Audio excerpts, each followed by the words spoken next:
Dean Benfer, who we're going to talk about a little bit, was my great-grandfather. Oh, wow! I have no control over that, but thank you. Patrolling with pajamas. Any hour of the night. He would come to your room and chat with you. But he would lean up against the door jamb and scratch his back. So I learned to scratch my back at Muhlenberg by leaning up against the door jamb. I'd come over to the freshman dorms. Last I was an ex-GI. I had come out of the Army, and I was living off campus on Allen Street. So I came walking over to see some of my classmates during an orientation. And he said, "What are you doing here? You don't belong in here. I don't know you."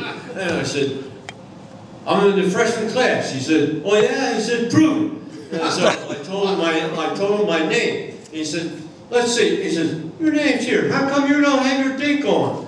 I said, "Because I was in the Army. They said I didn't have to have a dink." And he said, "Oh, you were in the service? All right, you're all right. Go ahead in." Let me go through. So Haps was a pretty neat guy, and he also would check me out when the next year my wife entered the first co-ed class. And as a sophomore then, I got involved in that down there as such. She is now here with me and will be next. Hagenstock announced in class one day, or after I had something to say, he said, "Mr. Hervey, I don't think you're going to pass this course." Okay, and I believed him. But anyway, a day or two later, I worked nights for a veterinarian in town, Murray Ilst, and Hagenstock brought in his Cocker Spaniel, Susie, for an operation. And he saw me behind the reception desk, and he said, "What are you doing here?" I said, "Well, I'm working my way through college." And he said, "Oh, so anyway, Susie had a hysterectomy or something. I forget exactly what." But anyway, during the final exam in Old Testament, I'm working away at my blue book, and Hagenstock comes past, and he taps me on the shoulder, and he says, "Susie's doing real nice."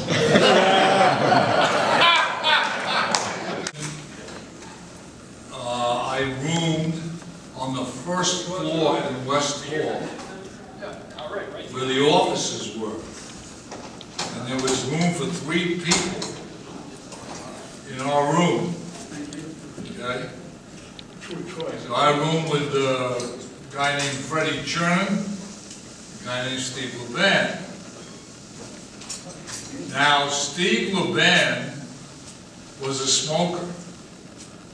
And there was no smoking in West Hall.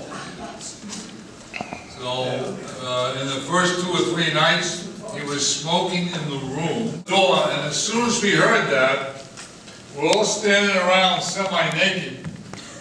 We got afraid of Haps, and we all jumped into the same bed.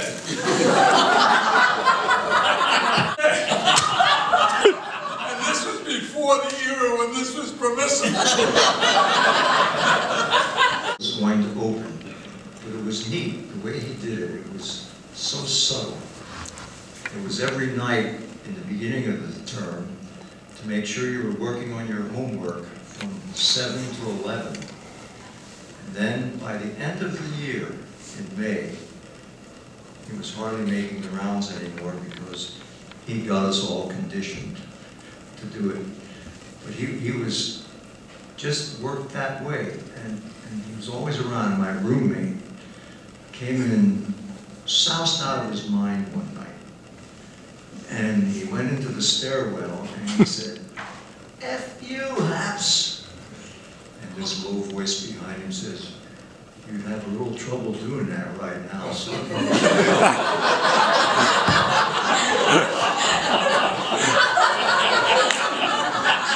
Here it was, like 1:30 in the morning, and Haps was in his pajamas, making the rounds, and just happened to be in back of him when he came in and said that. Drink nothing but clear blue sky juice. That's water. Yes. Keep your powder dry, and your fly zippered up. Those were his 3 words of wisdom to us.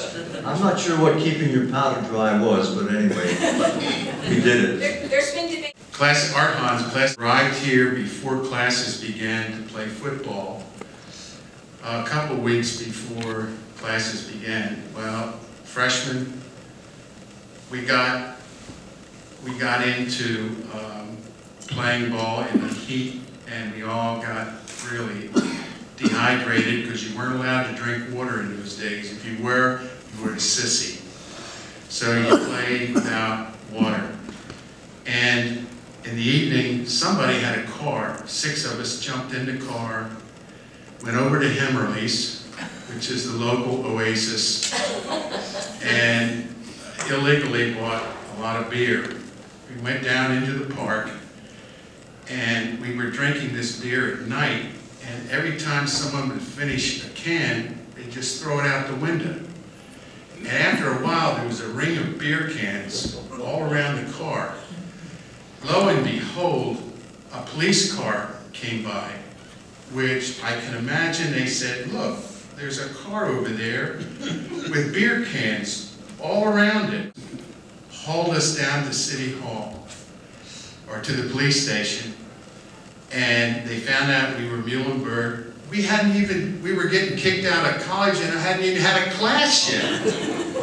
And Haps came down and he got the 6 of us in one of the interrogation rooms, and he says, you guys are done. It's over.